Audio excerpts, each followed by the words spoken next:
now. And I will turn it over to you, Birgit. Welcome. Thank you. Thank you so much for the introduction. Hello, everybody. Welcome to this talk.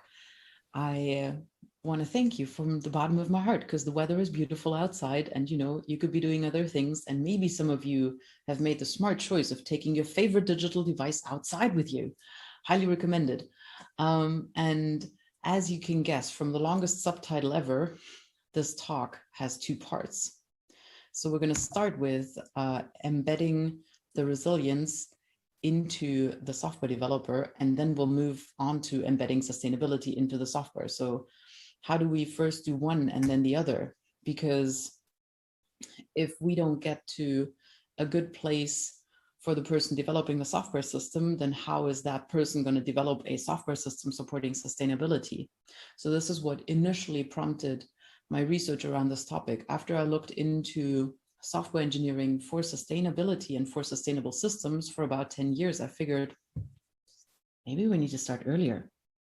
If all my colleagues are so stressed out around me, maybe we need to start there. Let's say there may have been an influence by me also being an embodied mindfulness coach and a yoga teacher and things like that. But that's just on a side note. So why does this topic matter? Maybe you can relate with the stick figure on the right. Writing reports, writing models, emailing, updating, reviews, all that stuff, wash, rinse, and repeat. Maybe many of you have earned a busy badge in your life at some point. I certainly have my share of busy badges. They fill the entire wall back there. So that plus everything else that's been going on around the world over this past year, with all the changes that we've been going through, some of the online fatigue. Again, I commend you for showing up for yet another online talk. I really appreciate your presence, and I promise I will make this as entertaining as possible, because research shows that that way you learn better as well, not just because I'm a clown. So the question is, what were your challenges over this past year? What are the challenges that you have been most exposed to? Because some of us don't really have Zoom fatigue. Some of us just really don't know how to juggle everybody at home being in a cramped space when we were asked to work from home. Others amongst us are like, where are the people? I live by myself and I've been completely isolated. So it could be within your teams, could be within your peers, within the students. There could be stuff going on with family and friends, some experiencing isolation, others too much of people around them. And yeah, we can all be grateful, because if we weren't in general kind of okay, we wouldn't be at this talk. So, okay, we have some gratitude for that. But then what's the next step? The next step is, if we develop software systems, the systems that run the world, how do we take responsibility for these systems when we already realize we spend so much time in our brain and perceive all these imbalances? How do we make sure we don't infuse that into the systems that we develop? Because we know already since Conway's law that talks about organizations, that organizations tend to resemble their structure in the systems that they produce, as well as their values, which means that we as software developers infuse the values that we have into the systems that we create. So what do we do with the imbalance that we already perceive inside ourselves? We deal with it, yeah, because we're professionals. We've been there, done that. Many of us have gone through an academic path, so we have had our share of stress and we know how to manage it. Yeah, how we do that though may take some long-term tolls, because in general, when we are under stress, we tend to breathe more shallow. So I want to invite you to take a deep breath right now, a really deep one, all the way into your belly, and then exhale it with a sigh, so that now you can notice how shallow your breath was before. And then maybe you can keep it a little deeper for the rest of this talk. So when we are under stress and when we work in a seated position for a long time, our breath tends to be more shallow. And the consequence of that is that the parasympathetic nervous system that is responsible and that gets triggered by slow, deep breathing that is responsible for us recharging and for re-energizing, that doesn't come into play so much. Instead, while we are under stress because of some deadlines coming in, or because of just constant work interruption, or because of little emails that come in, because of multitasking, if you're doing something else right now on your computer, you may notice if your attention divided, neither one is getting done 100%. I'm not blaming you for it. I've been there. I'm just pointing out it's not the most efficient way of doing things. And what that does to our bodies is we experience some prolonged stress, and there are some long-term consequences for our body. And this is how that works. We have one large cranial nerve that's called the vagus nerve, that is one of the central players in our parasympathetic nervous system. And down here on our kidneys are the adrenal glands. Those are the ones that in a stressful situation release epinephrine. Adrenaline all of a sudden gets a different name once it gets to the brain. Then we call it epinephrine. And it goes into the amygdala and the hippocampus. So it goes into the long-term memory. The vagus nerve transports that information to the hippocampus memory to check whether there is a match with any previously perceived threat or stress. And that then elicits a fight, flight, or freeze response according to what it finds in the memories from the past. So if in the past you had a paper deadline, you got stressed around that, and now you have this thing come in and, oh, paper deadline again, your memory is going to match that to the previous one, and you will recall all these memories, those stressful ones of the all-nighter that you pulled last time to get the paper out. And what that does over time is you develop some unhealthy hormone levels with loss of memory, loss of sleep or quality of sleep, your performance decreases, and your risk in terms of certain diseases goes up, and you will age prematurely. Gray hairs, anybody? They tend to come around, especially when there's a lot of deadlines flying through the air. But also, it's not just the long-term consequences. Short-term, do you have your best ideas under stress? Or do you make less mistakes under stress? Or do you make better decisions under stress? There are some people who are highly trained for that. Most of us are not. Like Navy SEALs, they are trained for that.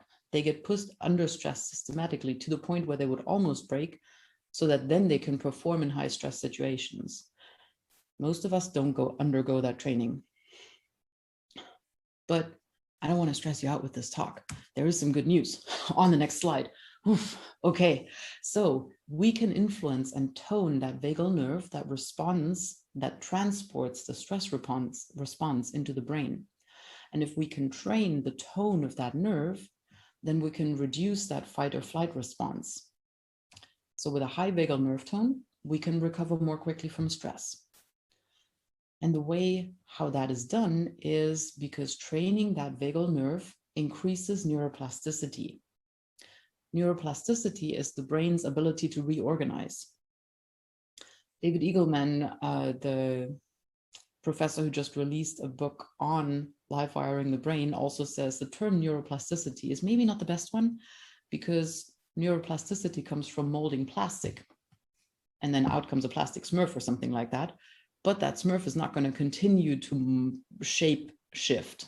At least this one hasn't. I don't know if it will so in the future. But our brain will continually rewire and reshape itself to new experiences. So therefore, he prefers the term live wiring. And that allows neurons to compensate for injuries to the extent where if you lose your sight, for example, then over time, your brain is going to reorganize and use the capacity that you had for your visual sense to make up for the capacity in other senses. And it will adjust the activities according to changes in your environment. Now, how does that work if we train it? In our brain, that can help us increase concentration and cognition, creativity and productivity, and connection and communication. In our body, in general, it leads to better mood and greater resilience. I have a medical fine print for this, which pretty much tells you that in every single organ, there is a good thing that happens if we can increase the live wiring of especially triggered by the vagal nerve. But what I want to get to is, how do we train that? And it's super simple. And here's the differentiation between simple and easy. Like, it's super simple. It's not always easy because we don't always make the time for it. But let's stick with simple for now. So we usually breathe too shallow, as we verified at the beginning of the talk. And we often don't breathe out all the way. So second experiment, with your next exhale, I want you to get really empty. Really empty. And then take a deep inhale. And then you realize, oh, there was a lot more capacity that I have all of a sudden. Yeah, because usually we don't breathe out all the way. So if you go running every once in a while, this is your one trick that is going to up your running capabilities by 10 or 15% off the bat. I promise you, this has worked with every single person that I've trained with, because we often keep some air in the belly. But if we breathe out all the way, we can increase our performance here. And third piece is, we spend a lot of time in our heads, especially if we work in front of a computer. So we could kind of turn into talking heads instead of coming back down into our bodies. So if right now I ask you to feel into your toes, if there is anybody listening who's sitting in a wheelchair, then please feel into your elbows, which is another part of our body that usually doesn't get that much attention. So toes or elbows. And you're like, oh, yeah, I kind of forgot that I had those. So by bringing our attention back down into the body, we can notice the physiological response that we get to a lot of our environmental stimulus. And this presence really helps with concentration. It also helps with managing our energy levels, because all of a sudden we realize, oh, I'm kind of thirsty. I haven't had water in an hour. But to come back to the breathing techniques, there are some simple respiratory techniques that we can use to increase the live wiring of our brain and to release tension and any stress that has crept in over the day just within a couple of minutes. Now, being a trained researcher of 20 years, I love experiments, especially self-experiments. And so I want to invite you for just the next couple of minutes to play with me. Are you up for just trying this out with me? Very simple breathing technique. Thumbs up, anyone? Okay, cool, thank you. So just lean back a little, and you can either close your eyes or you can just lower your gaze. I promise I'll still be here when you open them again. And then exhale all the way. And then take a first deep inhale into your belly, and then a second inhale into your chest, and then exhale all the way. Same thing again. Inhale into the belly, inhale into the chest, exhale all the way. Inhale belly, inhale chest, exhale. Inhale belly, inhale chest, exhale. Inhale belly, inhale chest, exhale. 3 more. Inhale belly, inhale chest, exhale. Inhale belly, inhale chest, exhale. Last one. Inhale belly, inhale chest, exhale. Good. Now just stay there for a second and quietly observe what is going on in your body right now. Just feel into it. And you can gently return to your normal breathing and just notice what is different in your body. The first response that this breathing pattern does is it triggers you into a parasympathetic nervous system state. This is the most instant way you can get your body to relax. A double inhale and then a long exhale. We actually inadvertently do this sometimes during the day without even noticing. Even animals do that, like dogs do that. And we can tap into that consciously on purpose. And if this feels good, if you feel a little more relaxed right now, a little more present, a little more energized. So there's more energy, but also energy at a good level, not like the high frenzy energy, the highly charged one, but like, oh, okay, I'm focused. Then know that this was just a tiny taster.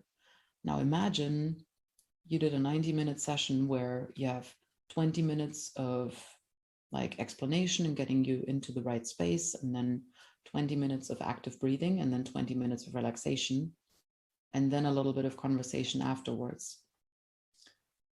If you practice this regularly, whether you do a full 90 minutes or just a few minutes a day, you will develop higher stress resilience, which is that vagus nerve tone that we were talking about. You will have more mental and emotional capacity, improved focus, better communication, improved sleep, improved immune system. It's good stuff. Could you imagine that to be useful? I did. When I learned this technique, I loved it. I wanted to teach everybody. And so now I do. I also wanted to bring this out more into the world and see, can we actually verify any of those benefits? So I started to pitch, can we show the benefits of neuroplasticity practices like this for individual resilience? And I pitched this to a few hundred people in a study called Rise to Flow. And I said, you know, we'll talk about a different topic around personal development each week, and then we'll do a breathing practice together. And you can have some guided meditations to work with during the week if you like, but you don't have to. And then we implemented this twice. We had 2 runs, one September to December 2020, and then one in spring this year. One over 12 weeks and one over 8. And we had a bunch of data that we could analyze. And I'm not going to go into all the beautiful statistics here, but trust me, they're beautiful. Bayesian networks are beyond my capacity, but I have a very capable colleague who helped me with that. Well, we found some interesting stuff. First of all, we always have more than 100 people sign up, but only about 20 finish because I have too much work. So I got a few emails saying, I know this would be really good for me right now, but I got too much to do. So it's a little bit counterindicative, but it's what we have. We also found people are more cheerful and in good spirits. They're more relaxed and calm, and it did reduce anxiety and stress. So we see this as beneficial. So what now? First of all, I want you to take away, if we don't do anything about these busy badges that we talked about in the beginning, that we are all very familiar with, we can endanger our long-term health and relationships. And maybe we don't want that. So is there a way how we can normalize mental and emotional healthcare in our conversations? Can we make doing breathing practices 2 minutes per day as normal as brushing our teeth so they don't fall out? I hope so. And the second piece is, we're going to do another round of the Rise to Flow study in September that I will warmly invite you to participate in. The link is here on the slides, and I'll put it in the chat later, and we'll put it into the notes for the recording on twinkleflip.com/rise to flow. So this is the first piece. This is about, let's get the developers resilient. Let's get the people who design software systems resilient. Now you may be wondering, wait, she was talking about the longest subtitle ever. What about the second piece of the talk? How do we now get the sustainability into the system? That's what we're going to talk about now. Embedding sustainability into the software system. Why does that matter? The gentleman on the left is Grady Booch. You may or may not know him. He is a really big figure in software architecture. He was one of the developers of the unified modeling language. So he has done a great deal for software design. And he has spent his last many, many years on looking into, but what about the humans that make the software? And what about the humans that we make the software for? He says every line of code represents a moral and ethical implication. So we embed the values into the systems that we design. And as software engineers, we have a responsibility for the systems that we put out there. this is kind of what prompted my research when I started diving into sustainability as a topic from a software engineering perspective. And we said, what are those sustainability impacts in the first place? And then we can look into research by Lorenz Hilti and colleagues who looked at specifically ICT impacts as a part of the problem, where we see, okay, there's obsolescence effects and there can be rebound effects and there is emerging risk and there is the life cycle, there's all the materials that we use. But IT could also be seen as part of the solution when it serves a particular purpose and we optimize resource usage and we substitute with something that uses less resources. So we have a bunch of environmental impacts. Is that everything? Nope.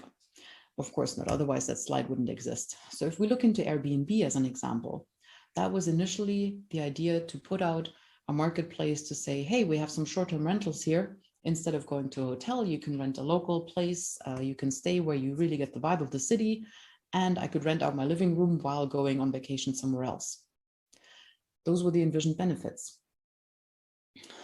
But there were some other things that happened once the system was in place for a longer time. So something that we didn't see coming so much was, oh, it got so popular that now median rent increased in inner cities, for example, in London and Barcelona and New York, so that some people couldn't afford their rents anymore. And this led to higher gentrification because it happened especially in high-risk areas that were already exposed to gentrification. And so Airbnb increased, or the overusage of Airbnb increased that a little bit. Not the fault of Airbnb, it's just an example. But here it's an example for economic and social impacts induced by IT systems. That everything? Nope. So if you look around where you start using software in your daily life, first thing you get out of bed is hopefully not looking at your phone or your email client, but then you walk into the kitchen. Maybe you hand brew your coffee, or maybe there's a coffee machine. Maybe you have a manual toothbrush. Maybe it has software. Maybe you cycle to work. Maybe you have a car or public transport. My bicycle does not have software. If you have an e-bike, maybe it already has.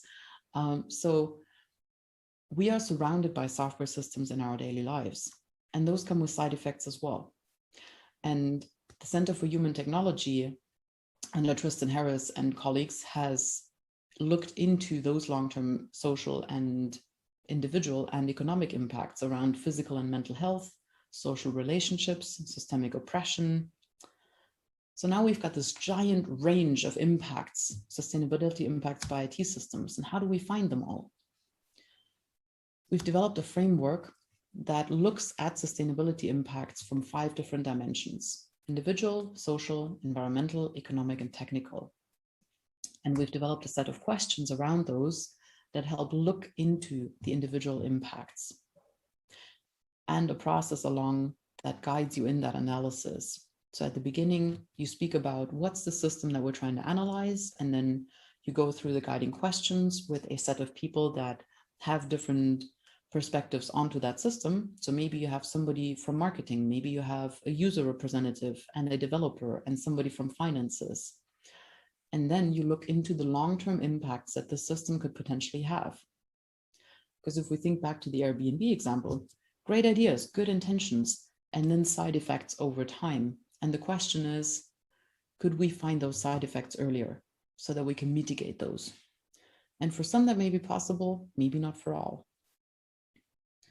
Do I have templates for that? Yes, thank you for asking. So we have developed a set of templates that you can download for free on Zenodo that guide you through the process and that give you the questions and that give you a report template as well. So you can present that later on to whoever is responsible for taking the decisions on the system. And at the bottom of the slides, you will always find the references to the research publications. They're also on the final slide.